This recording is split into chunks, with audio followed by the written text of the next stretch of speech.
بلکہ استعداد ترکیب، استعداد اعراب کافی ہے کہ وہ معرب اسم جو حرف کا مشابہ نہ ہو، وہ جب ترکیب میں واقع ہو جائے گا اور عامل اس پر مسلط ہو جائے گا تو اس صورت میں وہ اعراب قبول کر لیں، لفظی یا معنوی. جیسے زید ہے اکیلا، اب ثمرہ اختلاف آئے گا زید میں. تو جمہور کے ہاں صرف زید مبنی ہے، اس وجہ سے کہ مبنی اصل کے ساتھ اگرچہ مشابہ نہیں ہے لیکن ترکیب میں واقع نہیں ہے عامل کے ساتھ. اور علامہ زمخشری صاحب اور ابو علی فارس صاحب کے ہاں یہ مبنی ہے کیونکہ یہ ترکیب میں آ کر اس میں استعداد اعراب موجود ہے. جاء زیدن، جاء جب اس پر مسلط ہوا تو زید پر رفع آئے گا، وہ قبول کرے گا.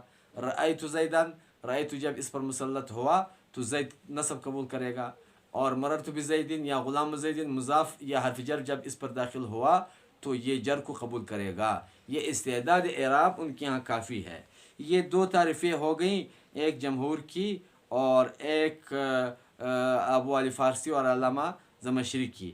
یہ ابن عقیل جلد 1 صفحہ 298 میں یہ ان کی تعریفیں موجود ہیں.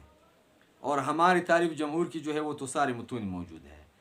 اور ایک تعریف دوسری یہ تو ان کی تعریفیں ہو گئی. اور استعداد اعراب ہو یا بالفعل اعراب ہو، تو بالفعل اعراب اور ترکیب میں واقع ہونا جمہور کا مسلک ہوا.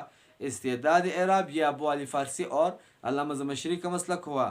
ثمرہ اختلاف لفظ زید، اکیلا زید میں نکل گیا. اب مبنی الاصل کتنی چیزیں ہیں، اس میں بھی نحات کے مذاہب ہیں. جمہور کا مسلک یہ ہے کہ مبنی الاصل 3 چیزیں ہیں، فعل ماضی ہے، امر حاضر معروف ہے اور تمام حروف ہے. اور صاحب مفصل رحمہ اللہ کے ہاں 4 چیزیں ہیں، 3 یہی ہیں اور چوتھی چیز ہے جملہ. وہ کہتے ہیں جملہ من حیث الجملہ مبنی ہوتا ہے، وہ اعراب کو قبول نہیں کرتا ہے، تقاضا نہیں کرتا ہے اعراب کا، تو وہ بھی مبنی الاصل ہوا. یہ 2 مسلک ہو گئے. تیسرا مسلک ہے زجاج نحوی کا، وہ کہتے ہیں 2 ہے مبنی الاصل، ایک ماضی ہے اور ایک ہے تمام حروف. باقی امر کو مبنی الاصل نہیں سمجھتے ہیں. وہ بھی یہی بات بتاتے ہیں جیسے ابو علی فارسی صاحب اور علامہ زمخشری صاحب نے کہی تھی کہ مضارع جب معرب میں چلا گیا تو امر مضارع ہی کی قسم ہے، تو اس وجہ سے امر کو وہ معرب مبنی الاصل نہیں سمجھتے ہیں. یہ بھی ابن عقیل جلد 1 صفحہ نمبر 37 پر یہ موجود ہے. تیسری تعریف ہے معرب کی حسن عباس کی، یہ بھی نحو کا امام ہے. وہ تعریف کرتے ہیں معرب کی ما يدخلہ الاعراب مع عدم شبہ، ما يدخلہ الاعراب مع عدم شبہ، جس پر اعراب داخل ہو جائیں اور مبنی الاصل کے ساتھ مشابہت نہ ہو. اب اس اعراب داخل ہو جائیں، اس اعراب کی داخل ہونے کی اس عبارت کے 2 مطلب ہو سکتے ہیں. اگر امام حسن عباس رحمۃ اللہ علیہ کا مطلب یہ ہے کہ بالفعل اعراب داخل ہو اس پر تو وہ جمہور کے ساتھ ہے، پھر یعنی المرکب الذی لم یشبہ مبنی الاصل. اور وہی بات ہوگی جیسے علامہ جامی رحمۃ اللہ علیہ نے فرمایا ای اسم الذی رکب مع غیرہ ترکیبا یتحقق ما هو عاملہ، یعنی ترکیب میں ہو، اس کے ساتھ عامل ہو اور مبنی الاصل کے ساتھ مشابہ نہ ہو.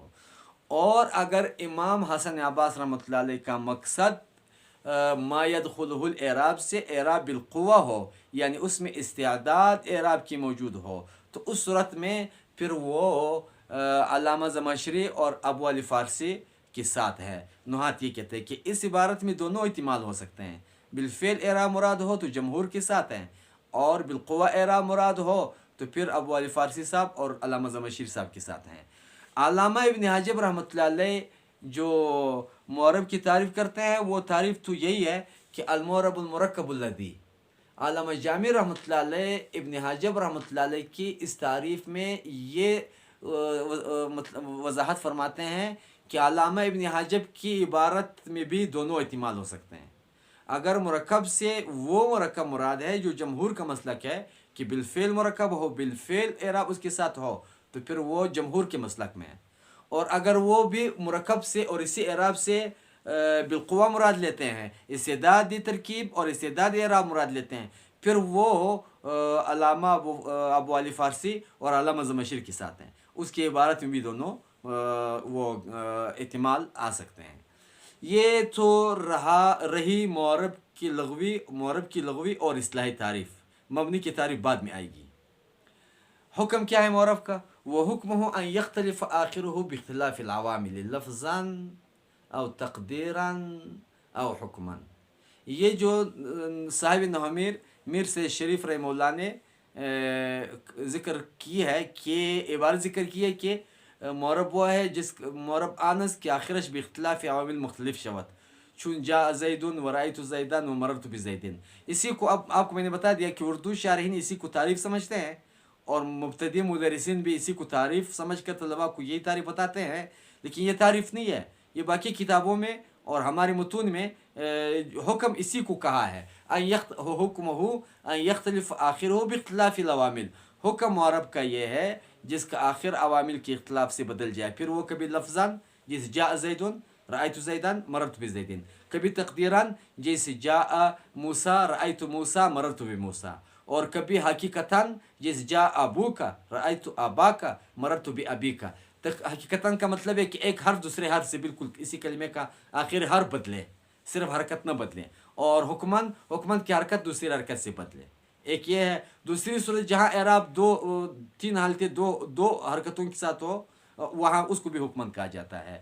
تو یہ حکم ہے معرب کا کہ جس کا آخر عوامل کے اختلاف سے مختلف ہو، لفظاً یا تقدیراً یا حقیقتاً یا حکمن۔ تعریف یہ نہیں ہے۔ تو معرب کے لغوی اور اصطلاحی معنی ہو گئے، معرب کا حکم بھی ہو گیا، مبنی کی تعریف اور مبنی کا حکم انشاءاللہ اگلے سبق میں بیان کریں گے۔ اقول قولی ھذا واستغفر اللہ وآخر دعوانا ان الحمد للہ رب العالمین۔